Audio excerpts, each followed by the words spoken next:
Hello everyone. Today I am going to talk about something which has been common across all economic crises that have happened in the modern history. Something called as black swan events. You might have heard this phrase before, but what does this phrase actually mean? Over the next few minutes, we are going to uncover exactly that.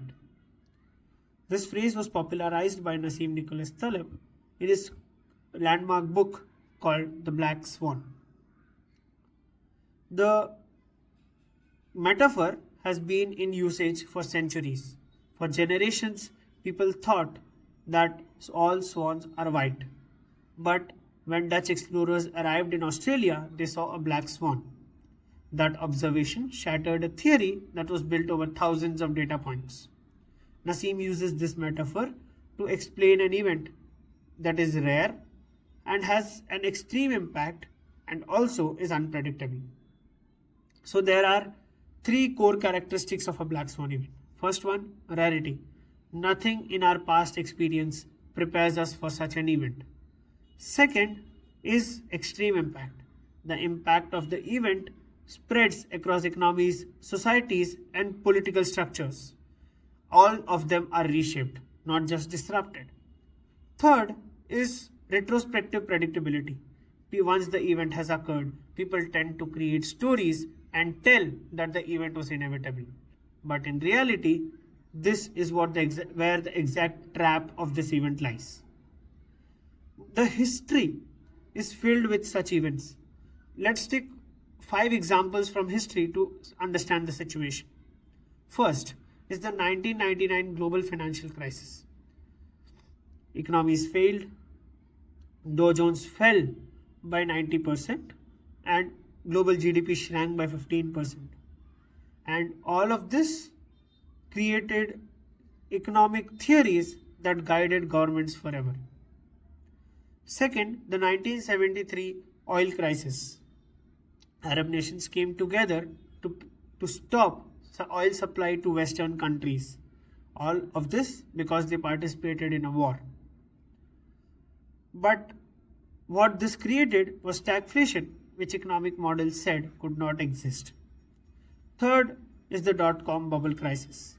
The valuations caused by internet in itself were distorted, and almost $3 trillion of wealth was lost in a span of 2 years. Fourth is the 2008 global financial crisis. Again, unexpected. Housing prices fell.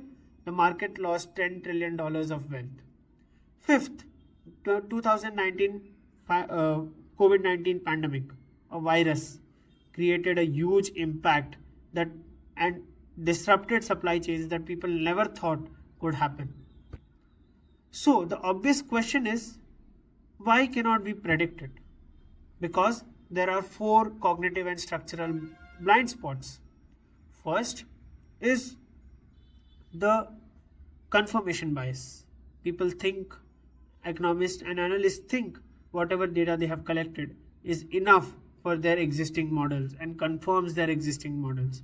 Outlier signals are ignored across individuals, institutions, and regulatory bodies alike. Second is the narrative fallacy. We do not work on randomness. We crave stories and weave unconnected events into coherent narratives. Third is the ludic fallacy. We tend to structure the real world or model the real world using the rules of the games, structured, bounded probability. But in reality, the world does not work that way. And what statisticians call markets have fat tails. Extreme outcomes happen much more often than the models predict. Fourth is complexity and interconnectedness. Modern global economies are deeply, almost invisibly linked. When one node fails, effects cascade through financial systems, supply chains, and geopolitical relationships in ways that are genuinely impossible to model in advance. And that's why we are vulnerable to black swans. Because we are overconfident, we think that we have eliminated the risk. So What can we actually do? Nassim Nicholas Taleb says we must become anti-fragile. What does it mean? We follow the barbell strategy. We put 85 to 90% of our exposure in ultra-safe low volatility assets and a small portion to high upside asymmetric opportunities. Do not stay somewhere in the middle. Second is optionality. Preserve your ability to adapt. Be flexible, not just going towards maximum efficiency. We can also do two things. Create stress test systems for extreme situations, not just for averages. Second, to decentralize or to eliminate single points of failure. As Nassim Nicholas Taleb says, and I would like to conclude, the inability to predict outliers implies the inability to predict the course of history. Thank you.